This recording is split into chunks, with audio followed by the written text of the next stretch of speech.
Now, your Storm Tracker 13 forecast first, sponsored by George Sink Injury Lawyers. And we saw another warm day with high temperatures that made it into the mid and upper 80s along the Grand Strand. Away from the coast, our highs were in those upper 80s. We also saw some areas make it into the lower 90s for Florence all the way towards Lumberton.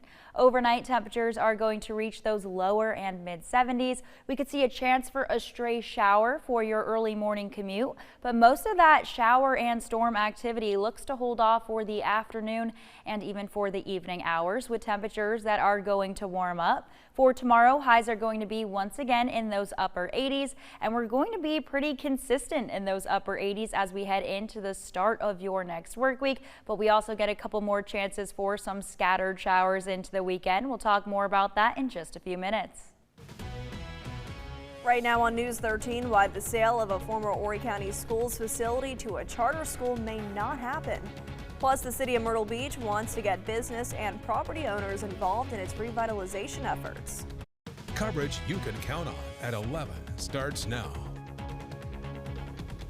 First at 11, one Myrtle Beach neighborhood is quieter this week after a 3-year-old girl was hit and killed by a car.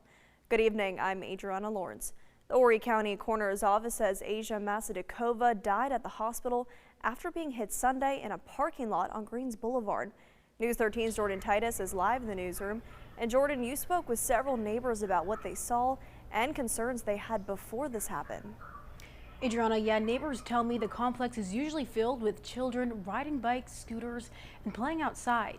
But after Sunday's crash, they say it looks and feels different. And as they grieve the loss of that 3-year-old girl, several tell me speeding is an ongoing issue. You can see it now, like it's 4 p.m. and usually the kids are running around, they're always happy, they're always on their bicycles and doing laps around the parking lots and all that, and now there's no one. That quiet comes just days after 3-year-old Asia Masadikova was hit by a vehicle in this parking lot Sunday evening. She later died from her injuries. Neighbors say it was still light out, a time when lots of children are still outside playing. We came outside and that spot over there, the little girl was, there's orange where she was laying. The area Christine Rodriguez pointed to was still marked when we got to the complex. She tells us her children were among those who saw the aftermath. It's very sad. Just watching that little girl just lay there, it's really heartbreaking. My oldest daughter, she did say that when they went to wheel her off, like the whole back part of her head was, I don't know if it was peeled back, cut open, split open. I didn't want my 6-year-old seeing that, but it, unfortunately, it's a lesson. I tell her all the time, watch the cars. Several people we spoke with described speeding as an ongoing problem. Many times, there's trucks that literally speed down. You could tell them every day to slow down or either stop and tell them to slow down. We either get told mind your business or we'll be told the F word off. Police have not said if speed was a factor in Sunday's wreck.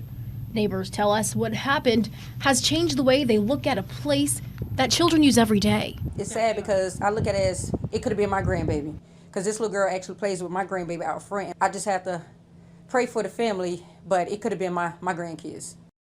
Myrtle Beach police are investigating. At last check, they have not released additional details about what led up to the wreck or announced any charges. Live in the newsroom, Jordan Titus, News 13. Jordan, thank you.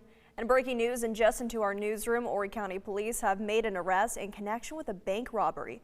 Police say Timothy Booker here used a note to get more than $5,000 from a teller last Friday at the Conway National Bank on North Kings Highway.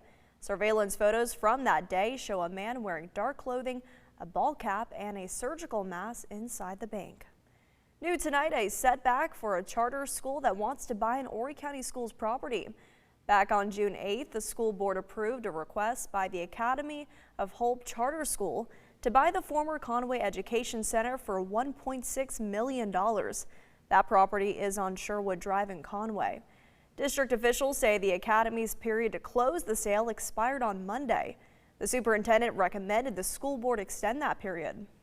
The Academy of Hope Charter School has requested an extension of the closing date on this sale through September the 11th, 2026. I recommend that the board approve the Academy of Hope Charter School's request to extend the closing date on the sale of the Sherwood Drive property through September the 11th, 2026. The school board, however, voted down the superintendent's recommendation.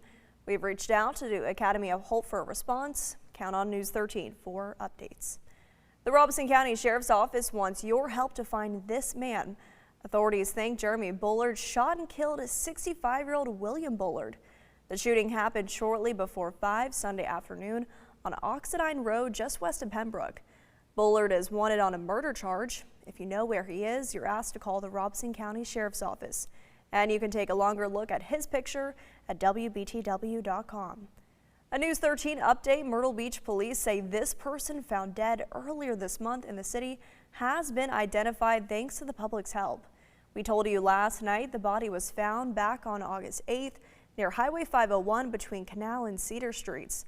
Police say officials notified the man's family but did not release his name or any other information to the public. News 13 is your local election headquarters, and a local political science professor is weighing in on South Carolina's Republican U.S. Senate race now that voters have chosen their nominee. Interim Senator Darlene Graham, the sister of the late Senator Lindsey Graham, defeated Congressman Ralph Norman in yesterday's runoff.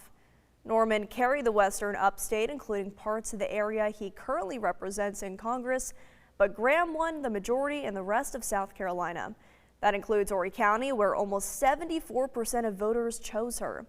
Dr. David White with Francis Marion University says Graham's biggest boost is credited to President Trump, who came to Myrtle Beach to stump for her last week. I don't think she would have won without him coming down here. I don't think it was the endorsement. I think it's him coming down here that did it for her. I think he came out and said, you know, pretend I'm on the ballot, right? That he was requesting them vote for her as if you're voting for me.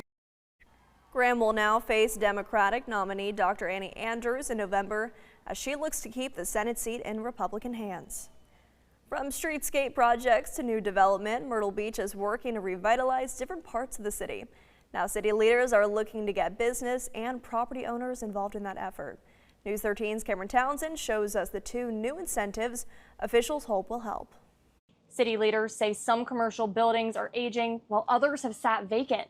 And now the 2 one-year pilot programs are designed to encourage investment in both, while also giving city leaders time to track data and see if these programs make a difference. The 2 new incentive programs are set to launch in Myrtle Beach next week, both designed to improve commercial properties across the city. The Facade Improvement Program, funded by the CIP Public Art Fund, is available citywide, offering a 50% reimbursement for eligible storefront improvements up to $10,000. A second program will target long-term vacant storefronts in the Art and C7 districts, reimbursing certain fees when a new business moves in. We've got a lot of exciting projects in the pipeline, but at the same time, we have a lot of properties that were built in the 40s, 50s, 60s that are kind of ending their life cycle. So we want to provide and empower the business community to kind of put some investment into that project or into their business on their end, and to show that the city supports them in doing so. Both are one-year pilot programs, giving the city a chance to track the results and determine whether these incentives should continue or expand. City leaders say they see the programs as one piece of a larger effort. The big picture is,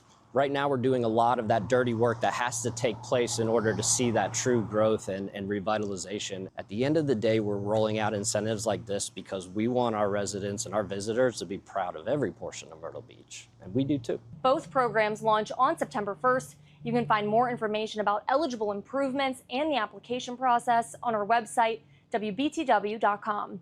In Myrtle Beach, Cameron Townsend, News 13. Well, a new Netflix documentary series focuses on former Myrtle Beach pastor John Paul Miller and the death of his wife, Micah. Miller pled not guilty in January to federal charges of cyberstalking and lying to police following the death of his estranged wife, who authorities say died by suicide in 2024. He was indicted in December of last year and arraigned earlier this year.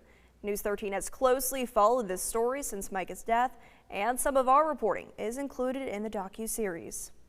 Local and national concerns about flock cameras has Florence city leaders looking at ways to limit their use and be transparent with the public.